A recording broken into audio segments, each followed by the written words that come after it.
kelas 5 AKB 3 Prodi Akuntansi Universitas Muhammadiyah Riau. Oke, di sini saya akan menjelaskan mengenai ilustrasi komprehensif terhadap transaksi antar perusahaan berupa aset. Jika ada transaksi antara perusahaan induk dan anak, maka itu harus dihapuskan. Transaksinya itu ada penjualan atau pembelian, bisa aset tetap atau aset lancar, atau bahkan utang atau piutang. PT Pandawa telah melakukan pembelian 80% saham PT Satria pada 1 Januari 2015 pada harga 800 juta. Nah, PT Pandawa ini sebagai induk telah melakukan pembelian terhadap entitas anaknya, yaitu PT Satria sebesar 80%. Berarti PT Pandawa memiliki aset perusahaan sebesar 80%, lalu entitas anaknya 20%. Pada tanggal tersebut, nilai wajar kepentingan non-pengendali sebesar 200 juta. Berarti benar ya, 800 juta itu 80%-nya dan 200 juta itu sama dengan 20%-nya dari 1 miliar. Sehingga total nilai wajar PT Satria itu sebesar 1 miliar. Nilai aset bersih PT Satria pada tanggal 1 Januari 2015 sebesar 800 juta. Perhitungan diferensial dari akuisisi PT Pandawa terhadap PT Satria dapat ditunjukkan melalui perhitungan sebagai berikut. Nah, di sini kita bakal masuk ke tahap langkah pertama. Kita harus mencari berapa nilai asetnya gitu. Dimana nilai akuisisi PT Pandawa sebesar 800 juta ditambah dengan non pengendali sebesar 200 juta. Dengan nilai total akuisisi bersihnya 1 miliar. Nah, terdapat nilai buku PT Satria. Nilai buku aset bersih ini dia harus dikurang gitu. Dimana ada saham biasa dan saldo labanya. Itu tuh dia ada premi saham, cuman di PT Pandawa ini dia tidak memiliki premi saham. Dia cuma ada 2 transaksi pada nilai bukunya, yaitu saham biasa dan saldo laba. Dimana saham biasa pada PT Satria sebesar 500 juta dan saldo labanya sebesar 300 juta. Lalu kita totalin nilai bukunya, dapatnya 800 juta ya. Nah, nilai akuisisi dikurang nilai buku dapatlah diferensialnya atau selisih dari nilai wajar dan nilai bukunya sebesar 200 juta.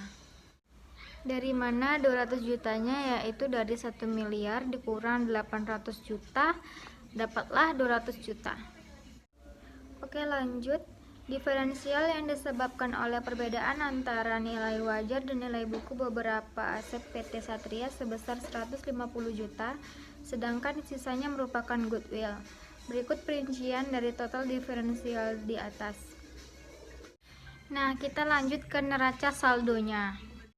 Nah, neraca saldo ini selalu terinput atau pembuatannya itu selalu di akhir bulan gitu.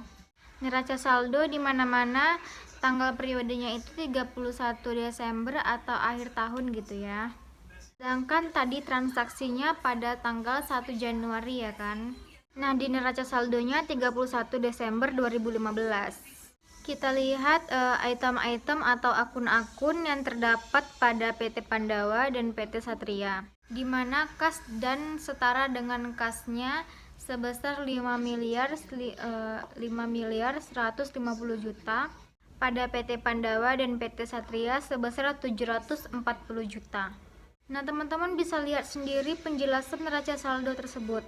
Untuk menghemat waktu, kita lanjut dengan perincian caranya saja. Nah, di sini ada informasi tambahan. Yang pertama itu, selama 2015 PT Satria melaporkan perolehan laba bersih sebesar 400 juta dan mengumumkan pembagian dividen sebesar 100 juta. Yang kedua, dalam penjualan PT Pandawa tahun 2015 terdapat penjualan kepada PT Satria sebesar 400 juta dengan beban pokok penjualan sebesar 250 juta sampai 31 Desember 2015. Persediaan tersebut baru terjual 40%. Nah, dari 100% persediaan baru terjual 40%. Berarti masih ada sisa 60%. Nanti akan kita pelajari lebih lanjut. Dan yang ketiga itu, dalam penjualan PT Satria tahun 2015 terdapat penjualan kepada PT Pandawa sebesar 200 juta dengan beban pokok penjualan sebesar 80 juta sampai tanggal 31 Desember 2015. Persediaan tersebut belum terjual seluruhnya. Di poin keempat, pada bulan Desember 2015, PT Pandawa menyewakan peralatan kepada PT Satria. Atas jasa tersebut, PT Satria harus membayar biaya sebesar 26 juta. Sampai akhir 2015, PT Satria belum melakukan pembayaran. Berarti dia masuk ke akun utang karena dia belum melakukan pembayaran ya. Oke, kita lanjut ke poin kelima. Pada tanggal 1 Januari 2015, PT Pandawa menjual tanah kepada PT Satria seharga 650 juta. Tanah tersebut dibeli PT Pandawa 5 tahun yang lalu pada harga 625 juta. Nah, berarti dia memiliki keuntungan sebesar 25 juta. Nah, kita lanjut ke informasi tambahan yang keenam, yaitu yang terakhir. Pada tanggal 31 Desember 2015, PT Satria menjual peralatan kepada PT Pandawa pada harga 140 juta. PT Satria sudah menggunakan peralatan tersebut selama 3 tahun dan kemungkinan peralatan tersebut masih digunakan 5 tahun lagi. Peralatan tersebut diperoleh PT Satria pada harga 240 juta dan diperkirakan nilai aset pada akhir masa penggunaan adalah 0. PT Pandawa dan PT Satria menggunakan metode yang sama dalam menyusutkan peralatan, yaitu metode garis lurus. Nah, pada peralatan ini menggunakan metode garis lurus. Oke, lanjut. Nah, di sini ada jurnal di mana prosedur konsolidasi tahun 2015. Pada tanggal 1 Januari 2015 terdapat jurnal di mana investasi pada PT Satria pada kas sebesar 800 juta. 800 juta ini didapat dari tadi ya, dia membeli asetnya sebesar 800 juta. Itu tuh sebagai investasi buat PT Satria gitu. Dan kasnya itu dikredit. Kenapa kasnya dikredit?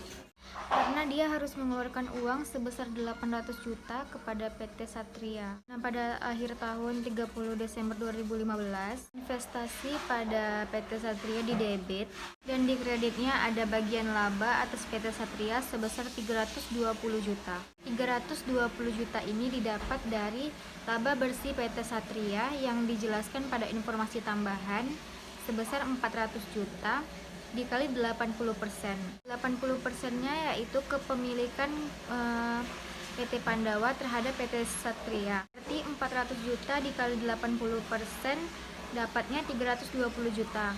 Lanjut, 31 Desember 2015 ada kas di debit dan investasi pada PT Satria di kredit. Karena PT Pandawa mencatat bagian atas dividen PT Satria sebesar 100 juta dikali 80%. Teman-teman ingat ya, 80% itu kepemilikan. Nah, ada lagi nih ya, karena persediaan yang menyebabkan munculnya diferensial pada tanggal akuisisi seluruhnya terjual. Maka diferensial sebesar 25 juta seluruhnya diamortisasi. Sedangkan bangunan memiliki sisa umur manfaat bangunan adalah 10 tahun. Sehingga diferensial diamortisasi selama 10 tahun. Nilai amortisasi setiap tahunnya 5 juta, di mana nilai bangunan tersebut awalnya 50 juta dibagi 10. 10-nya itu adalah tahunnya. Pada tahun 2015 tidak terdapat penurunan nilai atas goodwill-nya. Sekian penjelasan dari saya. Bila ada kesalahan dalam menjelaskan transaksi antar perusahaan bagian aset, mohon dimaafkan. Terima kasih.